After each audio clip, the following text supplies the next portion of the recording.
Assalamualaikum warahmatullahi wabarakatuh. Perkenalkan, nama Miss Tutut Yendriasi, biasanya Miss dipanggil Miss Yendria. Pada hari ini kita akan belajar bahasa Indonesia.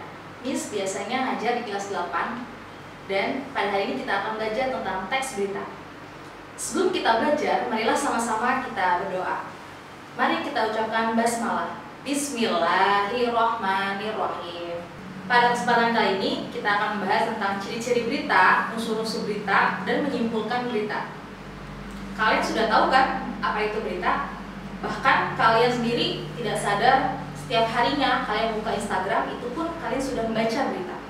Nah, itu bentuk dari berita media elektronik. Kalau media cetaknya, kalian bisa membaca koran, majalah, dan lain-lain. Nah, untuk pengertian berita itu sendiri, apakah yang dimaksud dengan teks berita? Teks berita adalah teks yang melaporkan kejadian, peristiwa, atau informasi mengenai sesuatu yang telah atau sedang terjadi. Jadi dapat dikatakan peristiwa yang sesudah terjadi itu dinamakan berita. Kalau yang belum terjadi itu belum yang dinamakan berita. Nah, bagaimana sih ciri-ciri teks berita itu sendiri? Di sini ada 7 poin dalam ciri-ciri teks berita. Yang pertama, berita itu harus diterima di masyarakat. Jadi jangan sembarangan membuat berita, karena yang termasuk diterima masyarakat yaitu yang tidak mengandung unsur sara.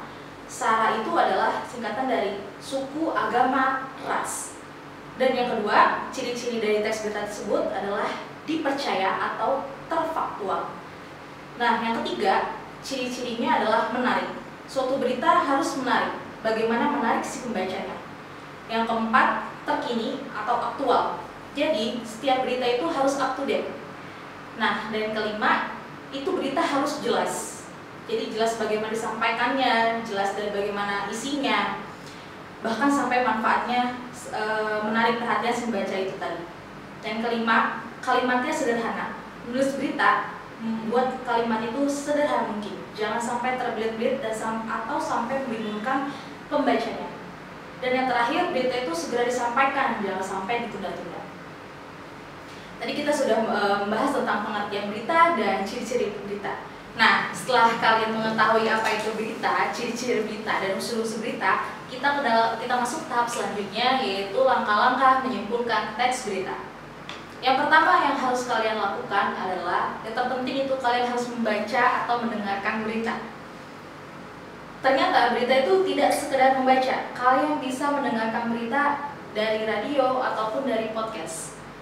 Setelah kalian sudah melakukan itu, ke tahap selanjutnya yaitu kalian mencari 5W+1H tadi atau adik Simba, yang dimana unsur-unsur apa, dimana, kapan, siapa, mengapa, dan bagaimana. Setelah itu, kalian masuki tahap selanjutnya, barulah kalian membuatlah kesimpulan berdasarkan unsur-unsur berita yang sudah kalian tentukan tadi. Baik, kita langsung saja kita perhatikan contoh teks berita berikut.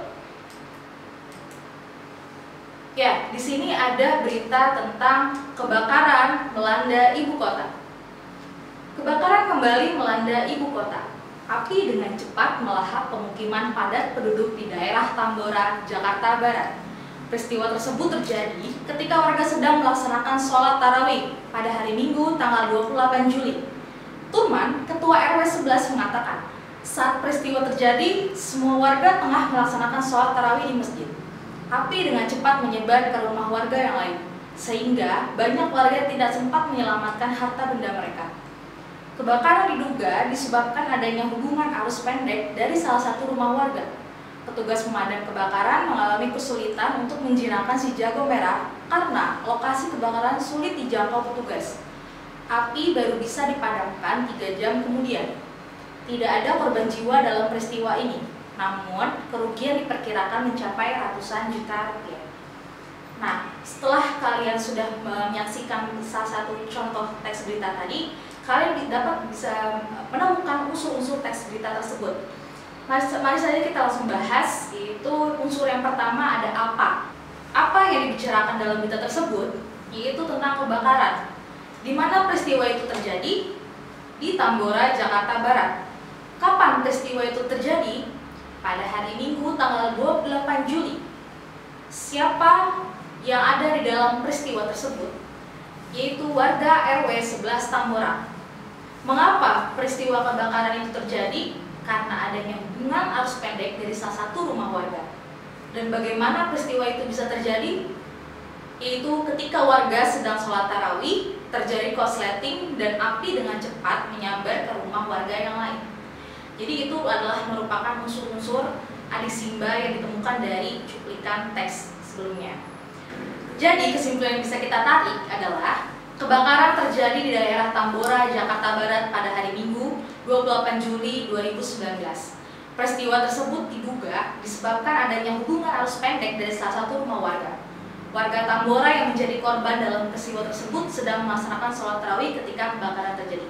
Semua unsur-unsur dalam adik Simba tadi dimasukkan dijadikan satu, yaitu jadilah kesimpulan. Mari kita saksikan cuplikan teks berikut. Israel menghadapi gelombang COVID-19. Israel menghadapi gelombang kedua COVID-19. Menteri Kesehatan Yuli Edelstein mengatakan Israel telah memasuki gelombang kedua pandemi virus corona. Namun, ia juga mengatakan bahwa pihaknya sudah mengambil langkah baru untuk menghadapi pandemi gelombang kedua itu. Berdasarkan data dari Kementerian Kesehatan Israel, dalam 24 jam terakhir terdapat 218 kasus positif infeksi virus corona dan 1 orang meninggal dunia. Kamis lalu, Israel melaporkan sebanyak 668 kasus baru dalam 24 jam dan ini menjadi jumlah harian tertinggi sejak 3 April. Sejauh ini, sudah dilaporkan terdapat 23.755 kasus infeksi virus corona dengan 318 kematian di Israel dan 17.074 pasien dinyatakan sembuh dari infeksi tersebut. Secara global, infeksi virus corona yang sudah dikonfirmasi mencapai 10,1 juta dan lebih dari 5,1 juta pasien dinyatakan sembuh. Indonesia sendiri sudah menjalankan new normal, di mana masyarakat sudah diperbolehkan untuk beraktivitas di luar, namun tetap harus mengikuti protokol kesehatan. Nah, teman-teman, setelah kalian membaca teks berita tadi, sekarang marilah kita tentukan unsur adik Simbanya. Ini satu tugas untuk kalian di rumah. Lain waktu nanti kita akan bahas bersama-sama. Sekian dan terima kasih telah menonton video ini. Jangan lupa like, comment, and share. Semoga video ini dapat bermanfaat untuk kalian semua. Miss mengucapkan wassalamualaikum warahmatullahi wabarakatuh.